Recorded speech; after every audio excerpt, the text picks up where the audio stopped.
ladies and gentlemen. Today we're going to be taking a look at a 2023 Kia Sportage. And I want to say, like, back in the day, like, this was definitely an economy vehicle, probably 20 years ago or so, 15 years ago. And it looks, you know, a little bit more refined, a little bit more upscaled. It definitely looks modern. I like the 17-inch wheels on it.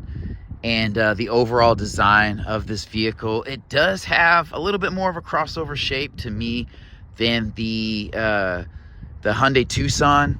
I don't know, they may be the same architecture. I think they're in the same class, but I will tell you that Kia is like a step down from Hyundai. I don't know if that's how they market them, but looking at a 2022 and a 2024 Hyundai Tucson, it definitely felt a little bit better than this Sportage. I've already kind of felt around a little bit, but I like the design of this vehicle. I kind of question how the looks will hold up, how the paint will hold up, how the trim will hold up, you know, the drivetrain as well. I like the paint. It is a probably a titanium or tungsten gray metallic paint. Again, the wheels are a good size. They're not like these massive wheels, but that's okay. You don't have to have 30-inch wheels on every vehicle. But I mean, I think this vehicle overall looks pretty good. I do prefer the look of the Tucson, but this is not bad. It comes down to personal preference. This is a cool touch in here. You do have your shark fin here, but we'll go ahead and step inside. And for whatever reason, the doors feel a little bit more hollow than the Hyundai Tucson. Now, I did look at some pretty upscale trims, but I don't think that's going to affect like the resignation within the door. So anyway, that's just me. Again, this doesn't feel as posh and as nice as the Tucson, but we'll take a look. It's a little bit more edgy. This is hard touch.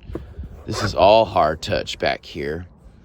So this is, you know, pretty basic looking. Not bad, you know, it's styled well, but it's kind of basic.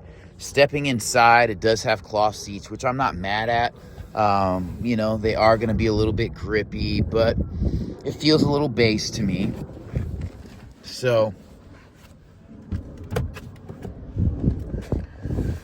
sitting inside, like, touches like this, I understand this vehicle doesn't have like Bose audio, but I would love for it to say Kia right here. I think that would be a nice touch and make it look a little bit more standout-ish. Like, this button doesn't feel cheap, you know, it's very straightforward, easy to use. Again, you know, you have map pockets in both of these seats, so that's pretty cool. And you have vents back here. You do not have a charge port, which I'm fine with. Like, how many places do you need to charge your phone at? So I feel like when I'm getting in the car with somebody, you can use their charger up front. It's not a big deal. You know, this fabric is a little bit scratchy back here. You can seat 3 adults back here. It wouldn't be the most comfortable, but this isn't the tiniest of SUV. If I was looking into this vehicle, I would definitely step up to the Tucson 100%. Here's the cockpit from the back. This is a standard Kia affair. One thing I would change is this headliner here. It doesn't feel cheap. It definitely has, you know, decent padding. It feels pretty standard quality, but I would like for it to be a little bit darker. So that's all. Closing the doors, like, you know, they do feel solid, but again, when you open them from the handle, there's like some, I don't know, resignation in the doors, and so it doesn't feel great. I like the piano black touch here, and I think they could have incorporated some more piano black in there to kind of step up the look of this door. From here, I will climb across and we'll take a look at the back of the vehicle. But the paint looks really good. I like this color. The design looks a little too smooth to me. I like the edginess of the Tucson a little bit better, but some people think this looks cleaner. You know, this would be a nice touch, but it looks cheap, you know, cheaply painted, and you can see it's shipping already. So I'm not a fan of that. I'd rather it be like a textured gray or something like that. But we'll go ahead and pop this. This is not an automatic tailgate, but that's okay. This is a very small SUV. Not very small, but smaller. The lift over is a little bit, it's not significant, but it's higher. It sits up a little bit more than a sedan would, like a Jetta. You do have a donut down here, and this carpeting feels cheaper than it does on the Hyundai Tucson. I will say that.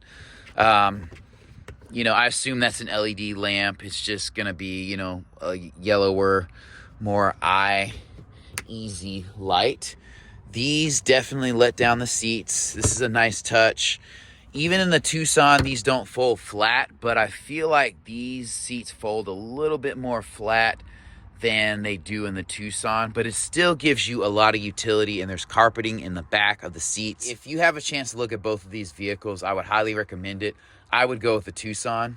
I don't know if it's me, but sometimes when I look at vehicles, I just think to myself, like, if I'm feeling one trim over the other, I'd wait 6 months to save like an extra $1,000 or $2,000 just to kind of step up to something a little bit better, because I have to live with this vehicle. Again, these doors feel solid. This is good and grippy. This is hard touch. I like this inlay. It kind of breaks up the Teutonic nature of the door. All of this is going to be hard touch. These buttons feel decent, They don't feel like they're going to break. You do have an automatic driver's side window here. You have a manual seat here. Stepping inside, the cabin definitely looks modern. Kia does a great job with design there. But just hopping straight out of a Tucson, I can kind of tell it's a little bit of a step down. I'm not mad at it. You have traction control buttons here. You have an electronic parking brake. You have your dimmer switch here. This vent is a cool design. I like that they were able to fit it there, and it's not obstructed as much by the steering wheel. This is a foam steering wheel, but it feels good. It feels substantial. It feels like it'll last for a long time, and it's very straightforward. And I absolutely love that you don't have a Kia badge here that's going to fade or fall off. This is a cleaner design. I'm not missing a flat bottom steering wheel. I like that you have lane keep assist. Does not look like you have radar cruise control. You do have a locker on this vehicle, and hill descent, auto hold, you stop start button you can turn off here.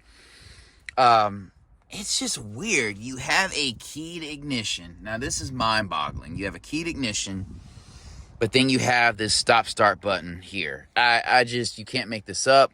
You do have heated seats up here, and you have USB-C and USB-A charge options, as well as your typical cigarette lighter. So that's pretty cool. These cup holders are in a good place. You can press this button, and these sleeves pop out so that they can hold your drink in place. And you just slide them forward to put them back in place if you have a larger drink. So that's cool. Like, this is an all digital display, so you can't really complain about that. It's a clean layout. Like, this isn't concave, but it kind of pushes back a little bit, so you feel less claustrophobic in here. So this is a good look. Just for a standard vehicle, it's not a bad look. It's definitely driver focused, but you have actual buttons here for the HVAC. And you have the scroll wheel here, and these are like capacitive buttons here. You're going to have to start getting used to that in 2024, but it's understandable. Overall, like, this is not a bad looking cabin. But like I said, I just got out of a Tucson, and so comparing the two, there's no contest here. This is a cool option if you're in the market for a small SUV. It has good amenities. It looks modern. I just feel like a couple things will kind of wear down faster than they should. The last thing we'll look at is the rear view, or this mirror. I love the size of this mirror. I think Kia, Hyundai has done a great job. A lot of vehicles overlook this, and they have a mirror that's like 2/3 the size of this in like a luxury vehicle. So a great touch here. Moving this over, this thing even slides. So that's pretty cool. This isn't the lightest headliner, so, I want it to be darker, but I'm not mad. It's not like a super light ash gray. And then lastly, we'll take a look under the hood. And again, these doors do feel solid. I like that this has some texturing on it. I prefer this over kind of that glossy material because I've seen it look like it's cracked in vehicles, and the other shiny part looked, you know, very scratched up. So that's a thing. And then another thing I'll point out about Kias is that you really want to have some sort of like semi-glossy or matte chrome inlay here, because with Kia, the rubber that they put here on these vehicles fades prematurely a lot. I think this will be less prone because the sun will hit this a little bit harder, but you just want to keep that in mind. I was looking at a 2022 Tucson and it was doing that, and I was not happy. Yeah, the front end looks very, very futuristic. It's a little bit too edgy for me. It's a little bit, you know, the headlights sit out a little bit too wide for me. Personally, I'm not a fan of the front end of this vehicle. I don't think it looks super bad, but it's just not my first choice. I'm happy to report this has a naturally aspirated engine, but it could be a question mark. Some people say Kia, their engines don't hold up. And, you know, one thing that is, you know, a plus is that this is not a super small 4-cylinder engine. It's 2.5 liters. It could be 2-liter naturally aspirated engine, which, you know, would be a lot to carry this SUV around. But you have your battery here, your air box is there, your coolant is right there. It looks like it's low on coolant, which is very, very interesting. I will say that hood is heavy, so that's going to be steel. And I like that this area is not all bumper and it's kind of broken up by this painted strip in front. The only challenge there is that I mean, I'd use some good wax because that's going to take a beating on the highway if you're putting a lot of miles on this thing. So please do keep that in mind. I like the reflector here, right here. This is a nice touch. And one other thing I want to look at in the back, and I hope this SUV doesn't have. Okay, great. I love that the turn signal indicator is up here. In some Hyundai Kia products, it's down here, and I think that's terrible placement, especially when a lot more people are buying trucks and riding high. You just can't see it as much, and it can cause some accidents. But overall, I mean, this is a solid SUV in this class. You know, I feel like it will compete well. It's just some questions about initial quality on some things, but I think it's a worthy look. But if you're in the market, I would 100% recommend a Hyundai Tucson.